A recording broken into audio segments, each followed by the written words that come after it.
America, lots of folks are heading out to the pumpkin patch this week in search of the perfect jack-o'-lantern. Evette Rios is an online contributor to Better Homes and Gardens magazine, and she's here this morning with tips on how to choose and carve the perfect pumpkin. Evette, good morning. Good morning. So yeah, first of all, exciting. let's choose the perfect pumpkin, because I love to do this with my daughter. I love it too. Except after a while, there's nothing worse than that rancid stench of a rotting pumpkin. Yes. So how do we pick the pumpkin that's going to last us the longest? Okay, absolutely. So what you want to look for is you want to look for a stem that's really firmly attached. So when you go to the patch or you go to your store, try picking it up by the stem. If it's not going anywhere, that's a good sign. Okay. And then also there's sometimes green around the outside of the stem. That means it's really fresh. Perfect. And that'll eventually turn orange. It's perfect. And so those are the ones to get. All right. And also you say that you shouldn't look for a perfectly shaped pumpkin. No. On the contrary, you should look for yeah, ones that are kind of funky, right? Accentuate the positive. You know, you want a pumpkin that's a little unique, that has some interesting features. Like we've got a really lumpy one here, and something like this is great to make a witch's face or something that's gonna,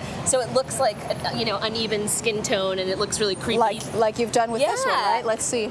Oh, that's great. And then you used a squash for the nose. Yeah, which I love. Very easy. All right, let's get to the nitty-gritty. How do you get these perfect shapes? Okay, so what you want to do is we suggest at BHG.com to cut from the bottom, because it's a little bit safer if you put a candle or a light in there. You can put it on the ground and then put the pumpkin over it, so it's really even I and usually stable. cut from the top and scoop out. Yeah, so I've been doing but then it wrong. if you no, it's not wrong. It's just easier. if you put a candle at the bottom, it's going to be uneven because the pumpkin is round. So this is a little safer. Okay. So we cut the bottom off of that. And then you get an ice cream scoop. Just go right to your kitchen. I always just use my hands. Yeah, but this works really well. So here, let's do yours. Bottom off this one. All right. And then so just go scoop crazy. out just scoop. the guts. Exactly. This can get so messy. Oh my gosh, it can be, but it's fun, you know? It is fun. And so you can get the kids involved in this part especially, because it's just, it's just with the ice cream scoop, it's easy. If you don't have an ice cream scoop, you can also use the lid of a jar, and that works great too. Oh, that's a great tip. Yeah. You know what? I think I would resort to my hands. But that's okay.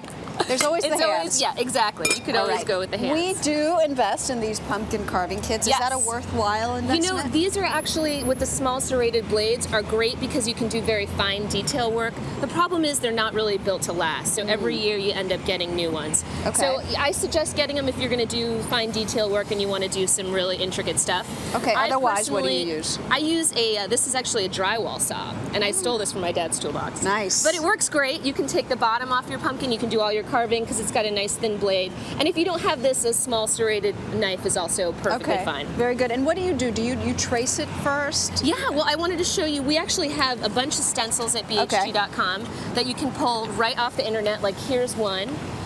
And you just print these out. You can resize them on your copier just to any size to make sure that it fits your pumpkin. You can either carve these or you can paint them, whatever you'd like.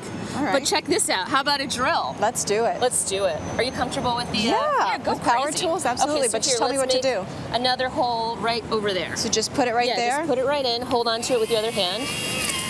And this is a whole bit, and so this is an option if you want to. Isn't that cool? And that is the coolest looking pumpkin. It is, and you can use different. You're really getting into it now. Yeah. You can use different sizes of bits, so you can have some smaller holes, some larger holes, and this looks absolutely beautiful with the light inside. Oh my gosh, it's fantastic.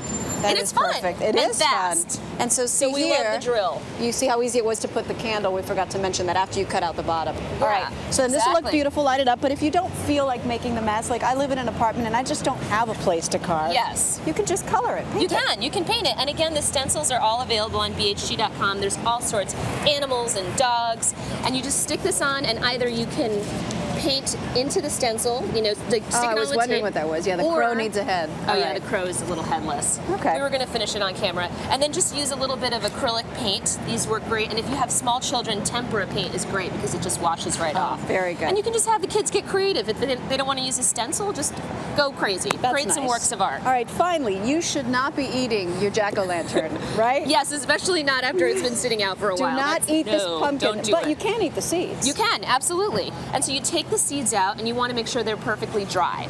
And then you roast them in the oven for about 10 minutes. I like to put some salt and pepper in it. I also put some curry in this one to make them a little spicy. That sounds good. And then, they're not so bad. So if you did want to make a pumpkin pie, what kind of pumpkin should you be buying? You should be buying... These are so yummy. They're good, aren't they? Fantastic. Yeah. And you should be buying a small, this is a pumpkin pie pumpkin. This is just a small, young version of the big guys. And the difference pulp is this is sweeter and much grown sweeter, for cooking. And softer, and ready to go. And then beautiful. you just go and make your pies. Sounds great, Evette. Yeah. Thank you very much. Thank you. This has been Evette Rios. We're going to put all this information on our website, which is earlyshow.cbsnews.com.